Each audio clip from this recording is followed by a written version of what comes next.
Você então vai me dizer, pastor, o que os salmos têm que ver com profecias, já que estamos tratando aqui de elementos que servem para entendermos melhor o Apocalipse? Tem muita coisa a ver. Na verdade, alguns salmos, eles são essencialmente proféticos. Por exemplo, o Salmo 22, que fala do sofrimento de Cristo na cruz do Calvário. A maneira como ele foi traído, a maneira como ele foi maltratado, a maneira como ele foi morto pelos homens que o odiavam.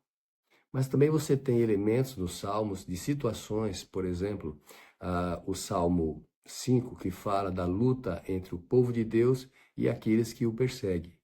Então, isso está relacionado com Apocalipse capítulo 13, Apocalipse capítulo 14.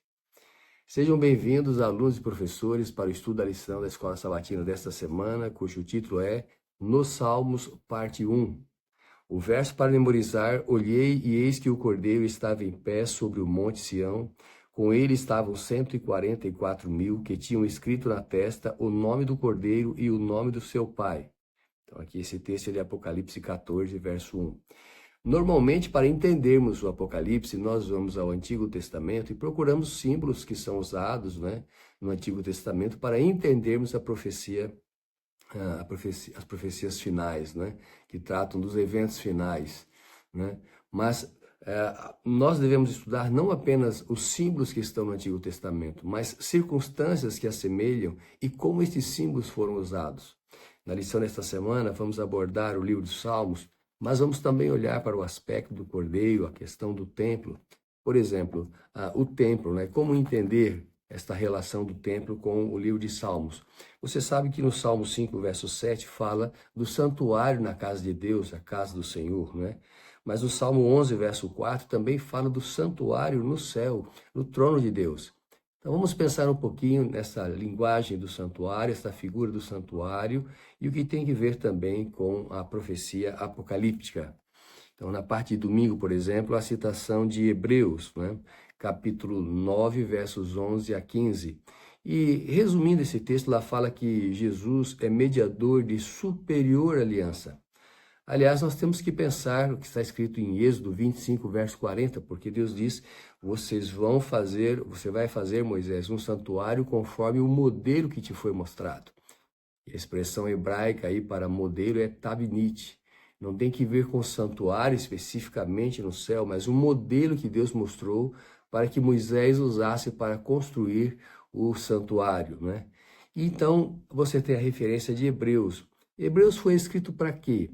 Hebreus foi escrito para ajudar aqueles judeus que viviam na região de Jerusalém e que estavam começando a se cansar de esperar a volta de Jesus, por incrível que pareça, Então, o livro de Hebreus é escrito para dizer para eles assim: olha, por favor, não voltem para o sistema antigo de ritual, não voltem para o sistema antigo de adoração. Aquela ovelha oferecida, aquele cabrito oferecido, aquele sistema de animais sacrificados representam Jesus como sacrifício para nos salvar. O sacerdote que existia lá no templo, no serviço santuário, ele representava Jesus como nosso sacerdote. O sumo sacerdote que entrava no lugar santíssimo, ele representa o ministério de Jesus como nosso sumo sacerdote. Então, o livro de Hebreus foi escrito para dizer assim: olha, Jesus é melhor. Jesus é melhor do que o sistema que existia no Antigo Testamento, porque aquele sistema ali apontava para Cristo. E quando você olha para o santuário, você tem nele então a representação de Cristo. Por exemplo, você pode pensar no candelabro que está no santuário, que é citado em Apocalipse 1, versos 12 e 13. Tem que ver com Jesus, a luz do mundo. Você tem outras citações do santuário que tem que ver com o livro do Apocalipse.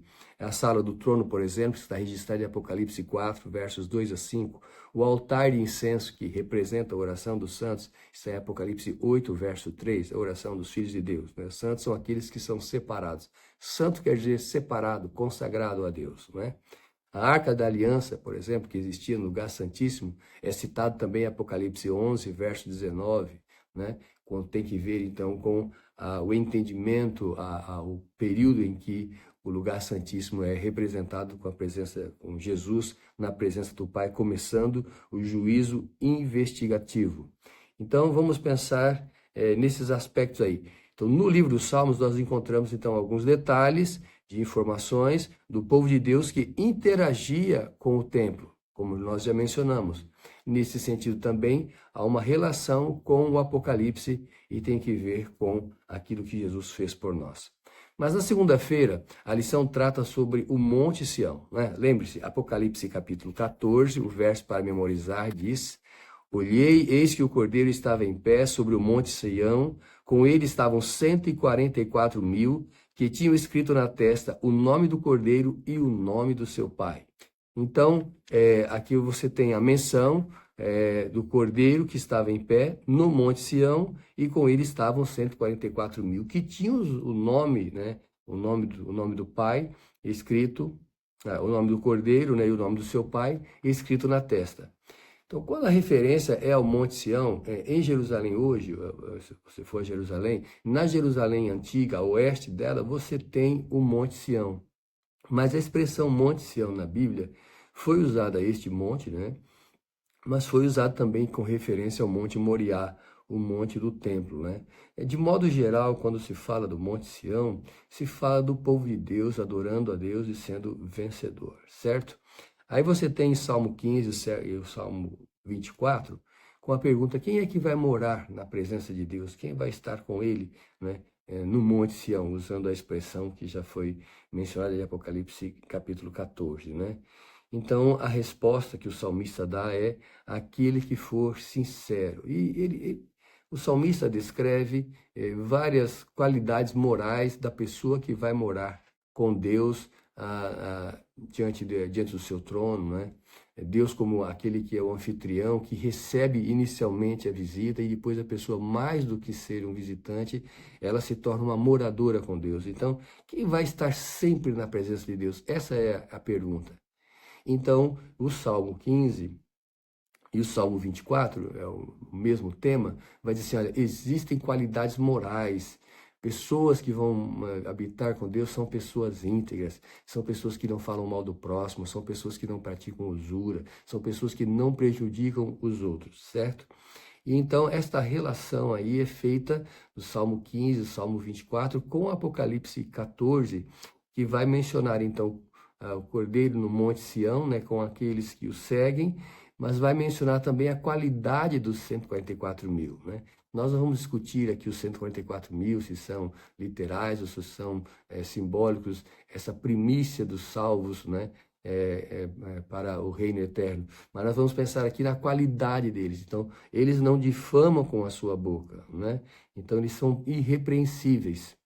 Então, pega-se a atitude mencionada no Salmo 15, no Salmo 24, com a atitude mencionada dos 144.000 em Apocalipse 14, e diz o seguinte: olha, a pessoa que vai viver com Deus por toda a eternidade, no Éden restaurado, é uma pessoa que tem qualidades morais. Então vamos apenas abordar a primeira delas, e assim nós avançamos na lição da Escola Sabatina. Diz que aquele que anda em sinceridade, aí a palavra que aparece é tamim. Essa palavra também aparece em Gênesis 17, verso 1, quando Deus fala para Abraão: anda em minha presença e ser perfeito. A palavra também que vai dar origem a tamim, né, aparece em Jó, capítulo 1, verso 1, quando fala que Jó era íntegro, certo? Então, o que significa a palavra tamim? Embora esteja traduzido em Salmo 15 como sinceridade, a palavra tamim hebraica quer dizer uma pessoa íntegra, completa. Assim como no Novo Testamento, né, Jesus fala a respeito de ser perfeito, né? Mateus 5, verso 48. E ali é no contexto de orar pelos inimigos, de amar, chegar a amar os inimigos. E a palavra grega aí é teleios, né? Que quer dizer, então, uma pessoa que é completa, que é madura, né? Nesse sentido, então, nós podemos pensar que ser perfeito aos olhos de Deus não é um estado de impecabilidade. Ser perfeito aos olhos de Deus tem o sentido de maturidade, de integridade. Então, aquele que é maduro, que é íntegro, que é completo, é aquele que vai habitar diante de Deus. Bom, mas essa característica, está falando o quê? De salvação pelas obras? Então, quando você vai a Apocalipse capítulo 14, verso 4, fala que os 144.000 seguem o Cordeiro por onde quer que ele vá. juntando com a expressão que você tem em Apocalipse capítulo 1, aquele que nos ama e pelo seu sangue nos libertou dos nossos pecados, né? Quando você vai a Apocalipse capítulo 5, que João volta-se para ver o leão da tribo de Judá e ele vê um cordeiro ensanguentado. Agora em Apocalipse capítulo 14, quando vê o povo de Deus que está junto com o cordeiro no Monte Sião, esse povo também segue o cordeiro por onde quer que ele vá. E se o cordeiro é uma representação de Jesus, então, isso está falando de salvação pela graça. Nós temos qualidades morais não pelos nossos próprios méritos, mas temos qualidades morais porque Cristo nos deu o privilégio de nascermos de novo e em Cristo Jesus sermos nova criatura e temos então assim, para e passo, pouco a pouco, a imagem de Deus sendo restaurada em nós até chegar o dia da glorificação, certo? Muito bem, vamos abordar então outro aspecto aqui da lição, porque em Apocalipse 14 diz que os 144.000 têm em suas frontes o nome do seu Pai, o nome de Deus, né? E o nome do Cordeiro. Eu queria pensar então com você a respeito do nome na Bíblia. Então, nome na Bíblia não é uma questão só de fonética, um pai, uma mãe que acha o nome bonito, né? E às vezes tem aquela conversa, o pai quer pôr um nome, a mãe quer pôr outro, né? Eu me lembro quando tivemos nossos filhos, o primeiro filho eu queria muito colocar o nome de Tássio, coloquei, e aí no segundo filho eu falei assim, olha, o segundo filho vai se chamar Rodrigo, agora é a minha vez de escolher, né? Mas na Bíblia, nome tem que ver com o caráter da pessoa. Gênesis 17, verso 5 diz, significado, por exemplo, quando fala de Abraão, né? Ele passa de pai exaltado, Abraão, para pai de muitas nações, né? Marca o pacto de Abraão com Deus. Em Gênesis 32, verso 28, muda-se o nome de Jacó de suplantador para Israel, né? Aquele que luta com Deus. Então, na Bíblia, o nome tem o sentido, muitas vezes, do caráter da pessoa. E aí, quando a Bíblia retrata a história de Moisés, né? Que tem o encontro com Deus, e Moisés fala assim, olha, qual é o seu nome, né? Ele fala assim, olha, vou fazer passar diante de ti toda a minha bondade, né? Que Deus se apresentasse para ele. Mas quando fala, farei passar diante de ti toda a minha bondade, diz também, e te proclamarei o meu nome, Jeová, né? Então, vejam, a bondade de Deus que é apresentada diante de Moisés está relacionado com o seu nome, né? Também em Salmo 119, verso 55, lembrei do teu nome e observei a tua lei. Aqui você tem um outro detalhe. O nome de Deus está relacionado, então, com a obediência humana. Então, o nome de Deus relacionado com o seu caráter. Está relacionado com o seu caráter, está relacionado com a sua lei. Que a lei de Deus essencialmente mostra o caráter dele. Quantas pessoas se levantam contra algum mandamento de Deus, está se levantando contra a maneira que Deus é, o seu caráter, sua integridade, sua santidade. E ele então está dizendo para as pessoas que elas devem observar a sua lei. Então, quando o salmista diz, lembrei do teu nome e observei a tua lei, ele faz esta relação do nome de Deus com o seu caráter, né? Então, quando Apocalipse 14, verso 1 fala do nome de Deus, você vê no verso 12, por exemplo, que fala da característica do povo de Deus, é um povo que guarda os mandamentos. Então, não se iluda. Se eu digo que eu amo a Deus, que eu estou com uma vida santificada, que eu estou obedecendo a Ele, então isso tem que ver com o nome de Deus e a obediência aos seus mandamentos, né? Aí você tem um texto citado em Hebreus capítulo 10, versos 16 e 17, e que estão relacionados também, esse texto já aparece no Antigo Testamento, com a renovação da obediência a Deus após a volta do cativeiro. Esta é a aliança que farei com eles depois daqueles dias, diz o Senhor.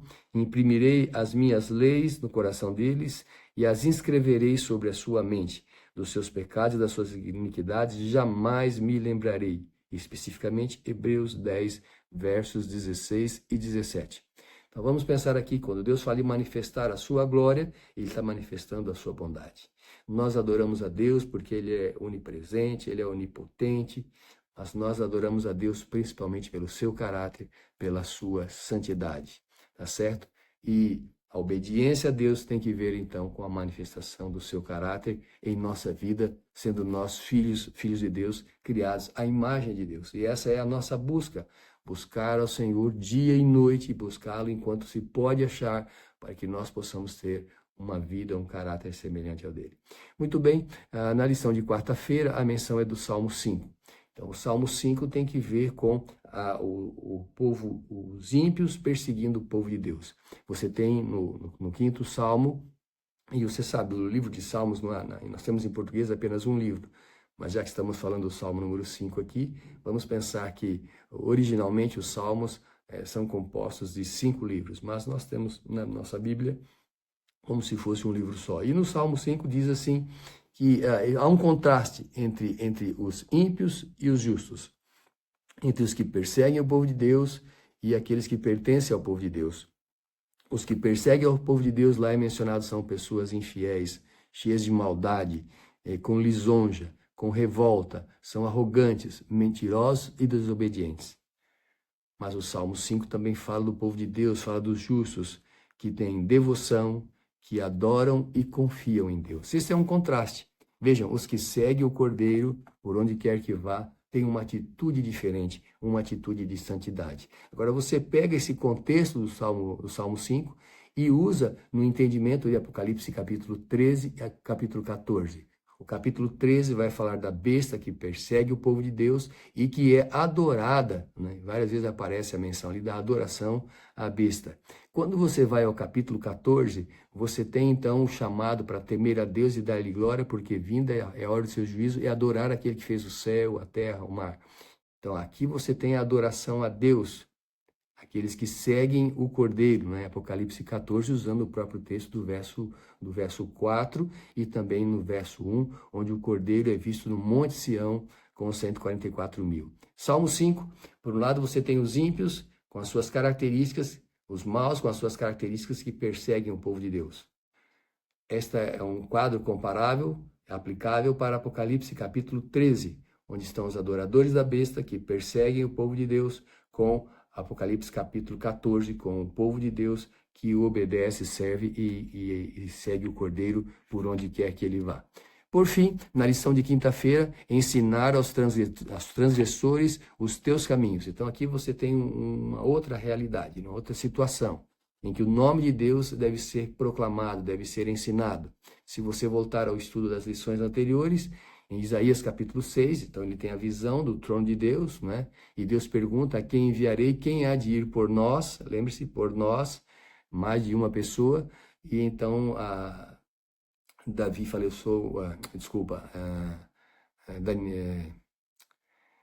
Isaías, né? Porque não terminaram o tempo aqui, acaba às vezes atropelando um pouco.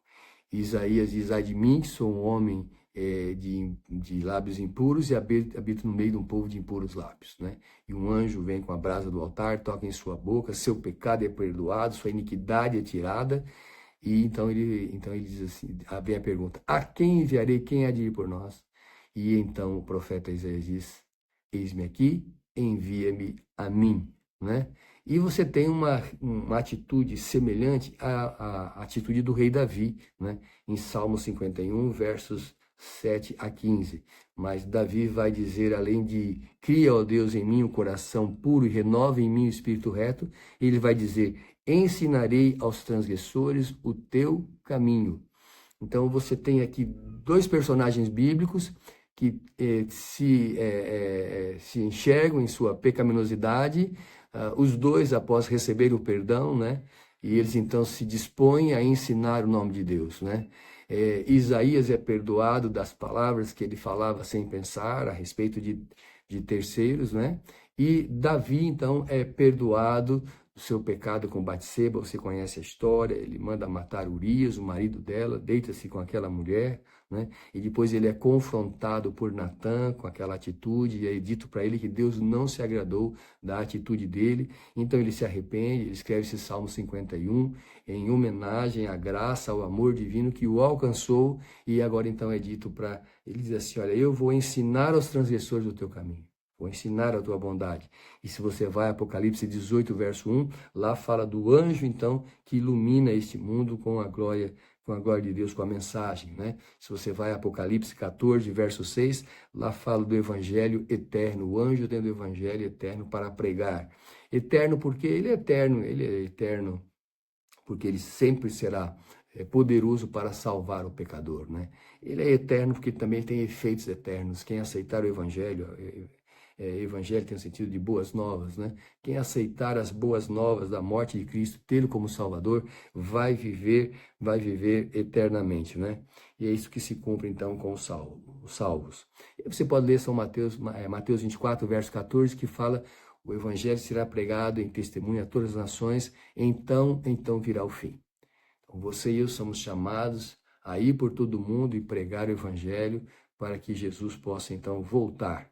É nesse sentido que a lição se encerra. Olha, há um Deus amoroso, Criador, que habita no alto e sublime trono, mas é aquele que também está de forma imanente com aquele que o adora, que faz a sua vontade, está em seu coração. Apenas um detalhe a mais quando se refere à casa do Senhor, na menção feita no Salmo, né? Muitas vezes é chamado no Antigo Testamento o santuário de chamado de a tenda da congregação, né? Essas expressões, alguns falam assim: não, mas no tempo de Davi não existia o templo. Não existia o templo, mas você sabe que o santuário foi usado, né? Ele era móvel e ele foi usado por mais ou menos uns 400 anos, né? Desde quando Moisés o construiu.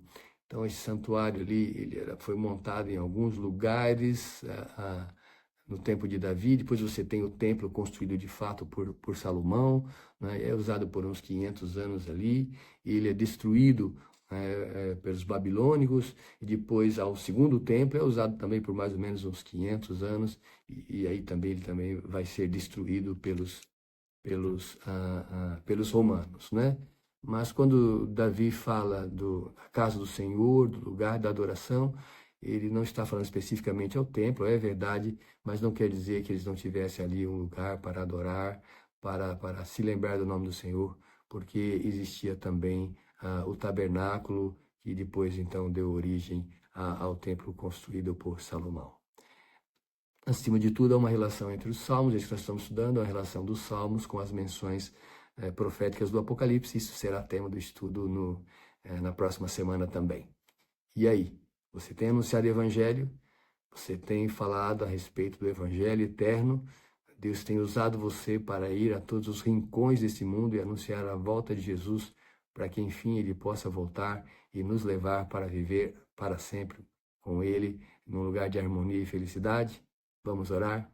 Nosso Pai que estás nos céus, obrigado, Senhor, porque em toda a Bíblia, de forma coerente, a Tua verdade é ensinada.